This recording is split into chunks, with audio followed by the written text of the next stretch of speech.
Okay, today we have a TORO self-propelled, and I got this from a friend of mine. He didn't want to mess with it. So what's going on is it wouldn't start at all. I tried cleaning the gas. I've seen some videos how some guys are just dumping the old gas and putting new gas, but that didn't work.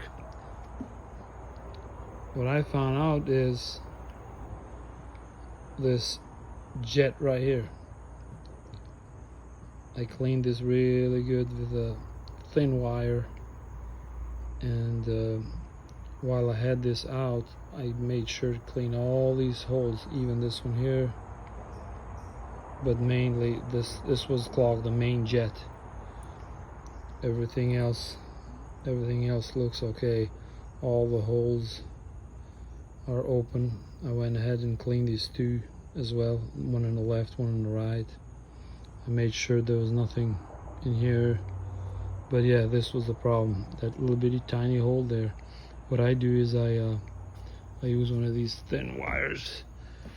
If you don't have wire, this is what I used. This is extremely thin, and I'm about to start it soon.